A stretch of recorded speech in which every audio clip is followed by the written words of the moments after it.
19 mars 1989, suite de la conversation avec Sujata. Maintenant, l'horreur, elle est répandue dans l'air terrestre, dans l'air, plus que dans l'air. Oui, je veux dire terrestrement. Oui, ah oui, tout à fait. Tout est cassé. Tout est cassé. Tout. Il n'y a pas une chose. Tout a l'air debout, mais tout est cassé.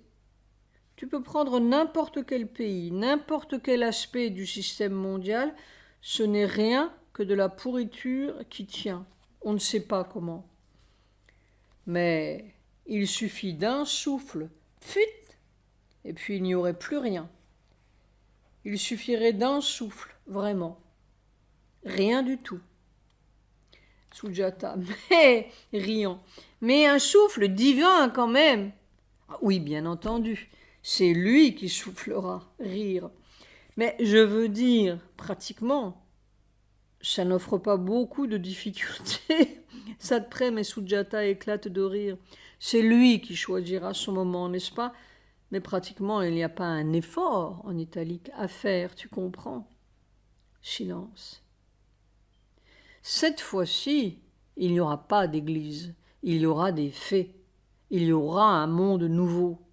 Alors, dans le monde nouveau, il n'y aura pas besoin d'église. Surtout pas, surtout pas. Elle sera toute vivante, et partout il suffira d'ouvrir les yeux, et ce sera là, en italique, chose, C majuscule. Il n'y aura pas besoin de prêtre ni de monastère, ni de monastère, ni rien. Ce sera là, en italique. Il n'y aura pas besoin de matrimondir avec des tonnes de béton. Ce sera là. Avec chaque souffle. Et puis ce sera sacrément là, riant. Ce sera formidablement là, en lettres capitales. Il n'y aura pas besoin de... Le béton, c'est pfu. Sujata riant. Le béton qui tombe comme ça avec un souffle. Tout ça, c'est le monde du mensonge, M majuscule, qui s'écroule. Voilà. Disons que pour nous, il est lent à s'écrouler. Parce que nous mesurons avec... Mais en fait, il est tout écroulé. Qu'est-ce qui tient debout réellement? Si on regarde de près, il n'y a même pas besoin de regarder de très près. Sujata riant. Assez quand même. Tu peux regarder dans tous les pays. Qu'est-ce qui tient debout? Qu'est-ce qui est solide? Ces Américains, sur quoi est-ce qu'ils dansent? Riant avec leurs dollars. Il suffira d'un petit coup à la bourse et puis pfiou, tout s'écroule. Rire. Il suffira d'un petit boulon qui est mal vissé dans leur haute technologie et puis tout leur saute à la figure. Ça ne tient à rien, tout ça. Cette formidable mécanique, c'est rien. Il suffira d'un enfant qui vienne là pour juste déboulonner, donner un petit tour à leur boulon, et puis ça ne tient plus. Sujata rit beaucoup. Ah, ce serait the greatest joke, la plus grande plaisanterie. Mais c'est un grand joke. Mais c'est un horrible joke dans le monde entier. C'est horrible. Mais ce n'est rien, vraiment, ce sont des ruines debout. Ben oui. Dans quelque temps, on se demandera, mais comment est-ce que ça a tenu si longtemps? Oui. Non? Moi, après le départ de mère, je te l'avais dit, j'étais à Balicourt. C'était le lendemain ou le surlendemain, et puis c'était dans le sommeil que j'ai vu cela, n'est-ce pas? J'étais assis dans ma véranda, et puis je voyais devant moi...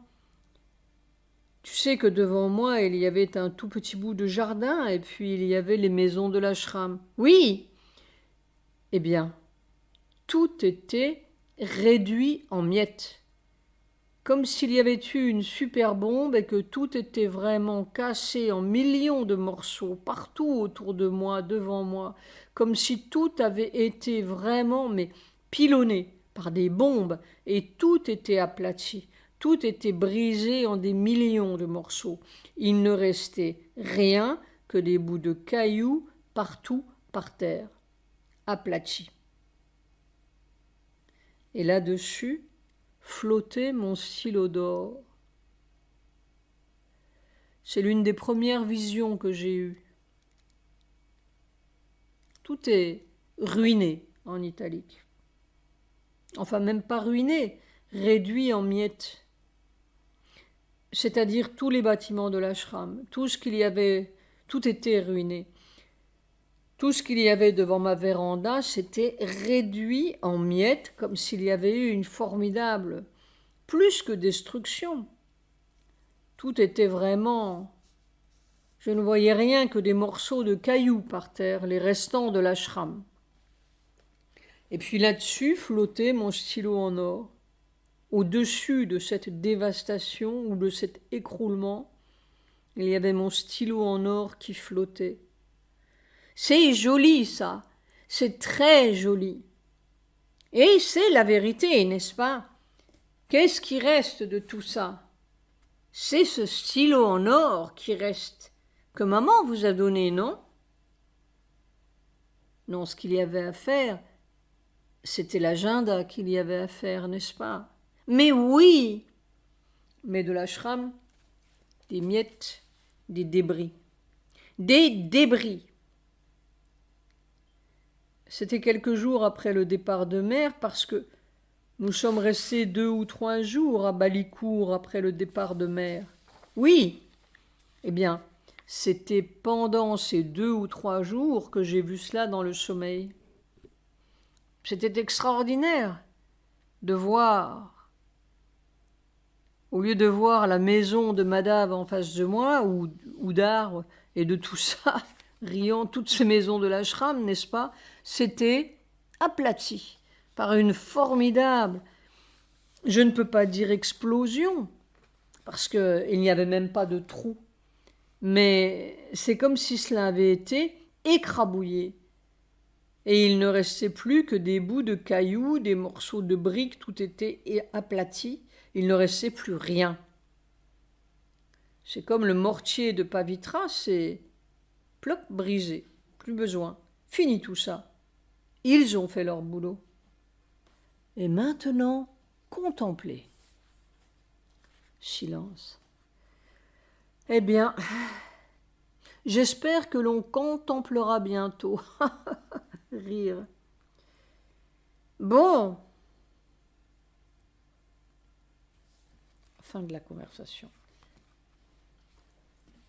C'est désespérant. On ne voit pas d'issue, on ne sait pas quoi faire, le corps ne comprend pas, il ne sait pas le moyen, il ne sait pas la manière, il ne sait pas ce qui aiderait. Il se bat et se débat dans la douleur et ça dure. Et c'est tous les jours pareil et il se démolit de plus en plus. Que faire? C'est son cri désespéré. Quoi faire? Quand il se pince le doigt dans une porte, il comprend qu'il faut retirer son doigt. Mais là, il s'écrase et s'écrase sans comprendre ce qu'il faudrait faire pour aider la situation. Il ne comprend pas. Quoi faire? Est-ce qu'il y a une issue? Est-ce qu'il y a un moyen? Est-ce qu'il y a un mouvement? Une manière, quelque chose qui ferait que ça passe? Vraiment, c'est un noir de désespoir et d'incompréhension impuissante. Il sait que cette puissance, c'est la délivrance. Et il ne sait pas comment la laisser passer. C'est du faire.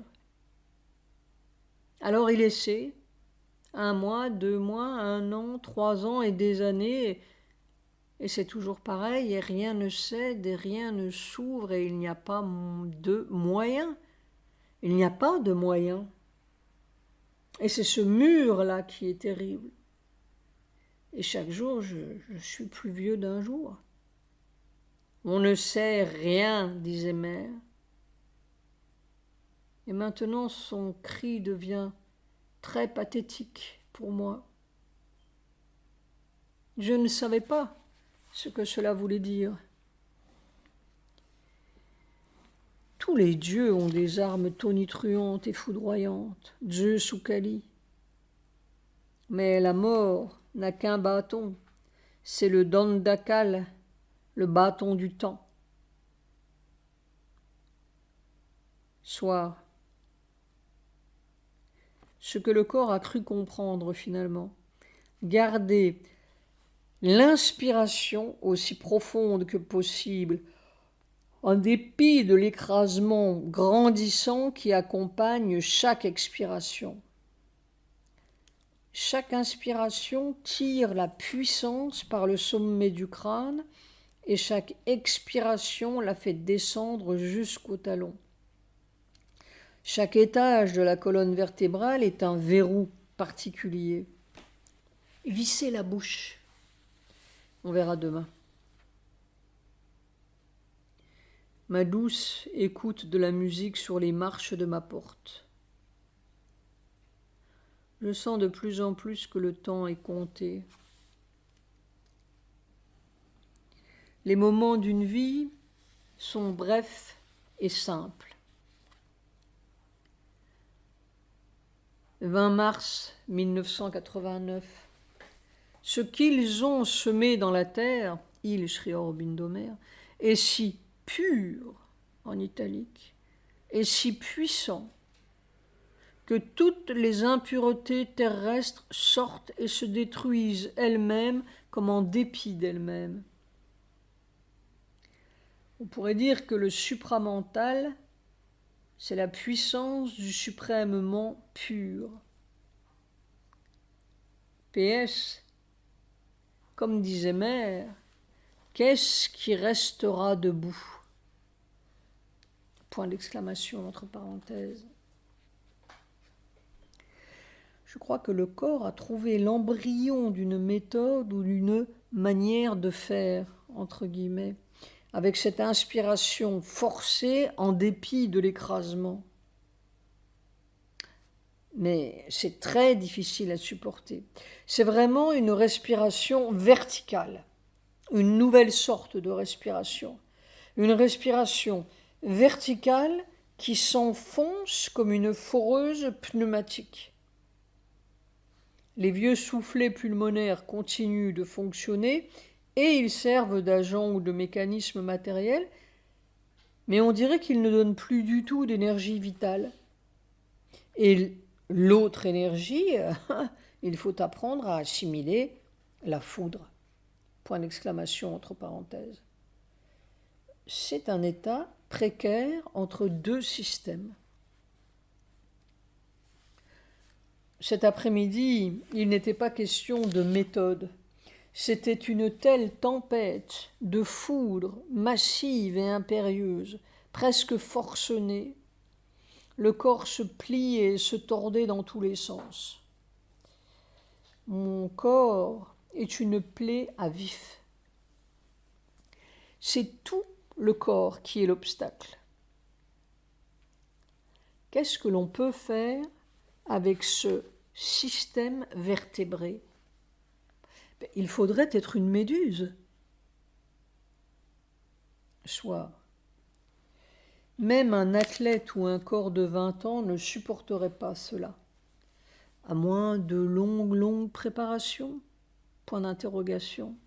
Alors, comment se fera le passage de ce corps animal à un autre corps? Je ne peux pas imaginer que ces vertèbres aillent changer de nature à moins d'un miracle. Comment passera-t-on de cette manière de corps à une autre manière? Même dans 10 siècles, le problème sera le même si nous avons affaire au même corps animal. C'est la structure même qui est en question. Elle peut être plus souple, plus ceci ou plus cela, mais fondamentalement, ce sera une structure de vertébrés. comment se fera le passage? Il faut que le fait physique change, disait Mère.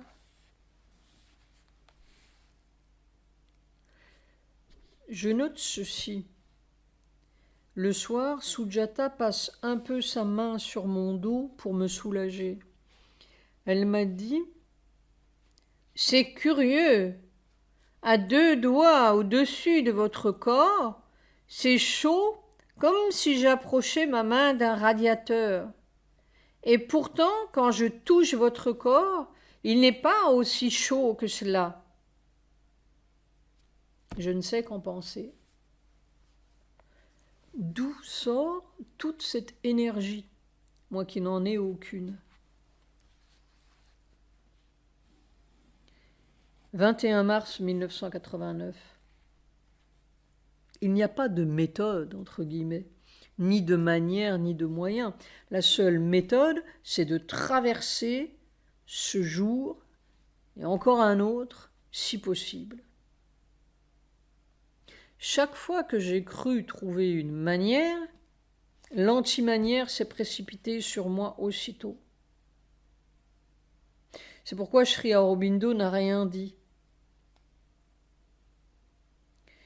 Suis-je bien sage de tenir ces notes?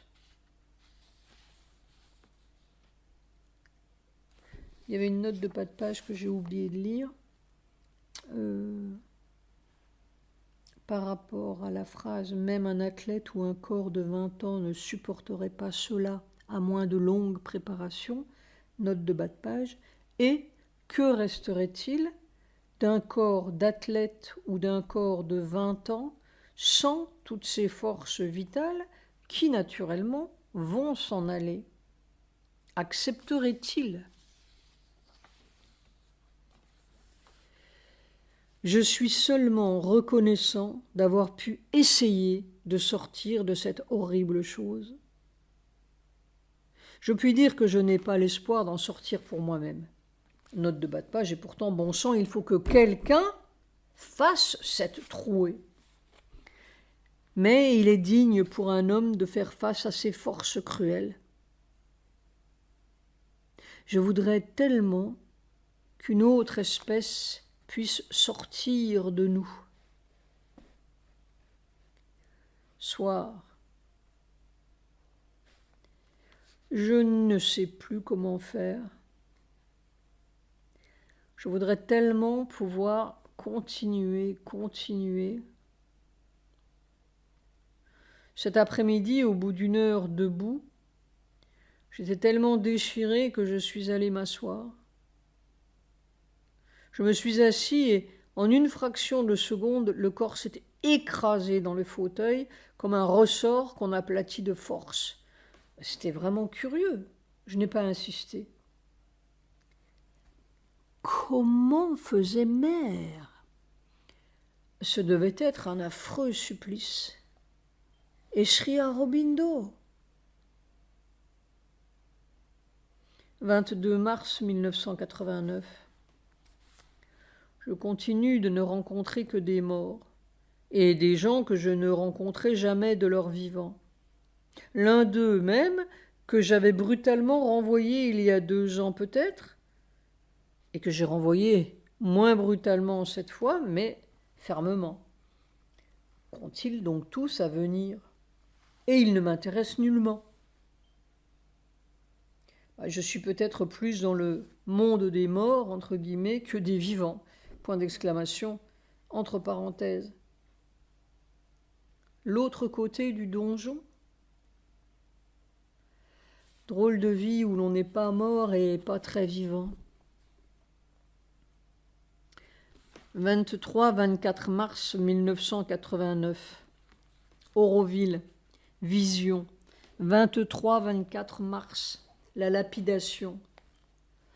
Le mensonge, M majuscule, n'est jamais à court de vérité, petit v, et la vérité vient souvent à l'aide du mensonge, M majuscule. Ce qui est vrai court devant. Le corps dit que ça te serve, T majuscule, au lieu de cette histoire des millions de fois répétée. 24 mars 1989. La nuit, je rencontre tant d'êtres qui me veulent du mal ou qui cherchent à me faire mal. Pourquoi ? Pourquoi ce système cruel ? C'est une tristesse. Quand j'ai connu l'horreur, H majuscule, ma plus grande douleur, c'était que cela puisse exister. C'était ma propre humanité qui était atteinte. Je n'ai jamais très bien compris que l'on puisse dire les autres. Cette nuit, c'était un tout jeune ruffian, note de bas de page.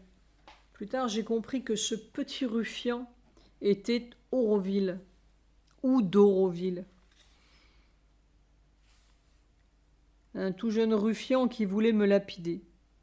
Il était indien, plein de haine. Je lui disais « Pourquoi ? Pourquoi ? Je suis indien depuis 1946. » Je m'étais éveillé à la vie avec la mer, la joie, le large, et puis je ne me suis jamais consolé. Mais je sais qu'ils me consoleront un jour et que ma joie avait raison. Ce 15 novembre 1943, c'était un cataclysme dans ma vie et dans mon être qui m'a obligé à trouver le contre-cataclysme. Alors, merci de toute façon. « 26 mars 1989. L'impression d'être dans une cellule noire qui se rétrécit de plus en plus, de plus en plus. The Hindu, 22 mars. De la drogue pour assassiner Zia, New Delhi, 21 mars. Un éminent expert en guerre chimique américain a suggéré que des stupéfiants, des drogues psychoactives en particulier, ont été utilisés dans un complot pour assassiner feu le président pakistanais Zia-ul-Haq. La drogue du méthylphéntanil 3, qui est 3000 fois plus puissant que l'héroïne, a probablement été appliquée, d'après l'US Defense and Foreign Affairs Weekly, sur les commandes et les casques des pilotes de l'avion de l'ex-président qui s'est écrasé en août dernier, tuant tous ses occupants. Selon l'expert, dont l'hebdomadaire ne révèle pas le nom, la drogue qui pénètre la peau aurait été appliquée en une dose suffisamment diluée pour qu'il se passe un certain temps avant que l'équipage ne soit désorienté. On sait que les officiels américains s'inquiètent que des techniques, citation, d'assassinat par la drogue ne soient employées de nouveau. Vente sur le marché américain.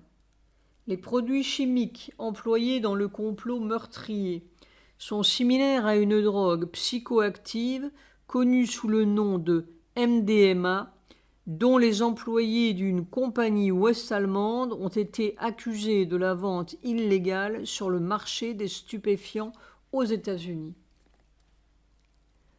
Usine en Libye. La compagnie allemande a également été accusée par le gouvernement de Bonn d'aider à la construction d'une usine destinée à la fabrication d'armes chimiques en Libye. L'usine libyenne est propre à produire des drogues comme la MDMA, également connue sous le nom d'ecstasy, mais il n'y a pas de preuve que les drogues employées pour assassiner le président Zia provenaient de cette usine, ajoute l'hebdomadaire. Une nouvelle lumière. Ce développement met l'accent sur cette première utilisation de stupéfiants, en particulier des drogues psychoactives, comme moyen d'assassinat et jette une nouvelle lumière sur les éventuels usages planifiés pour l'usine pharmaceutique entre guillemets libyenne. Il est possible que cette usine puisse servir à créer des stupéfiants chimiques destinés à la vente à l'étranger. Les experts en matière de drogue estiment qu'au moins 30% de toute l'héroïne vendue actuellement dans les rues des États-Unis sont en réalité synthétiques. La production de 200 grammes d'une substance comme le méthylfentanyl 3 ne coûte que quelques milliers de dollars, bien qu'elle soit extrêmement dangereuse à produire. Mais 200 grammes vont produire 200 millions de doses une fois le produit divisé et conditionné pour la vente. Cette puissance extraordinaire signifie qu'il en a fallu très peu pour désorienter l'équipage du vol C-130 et donc pour mener à terme l'assassinat du président pakistanais. Tout de même, ça sort d'Allemagne aussi.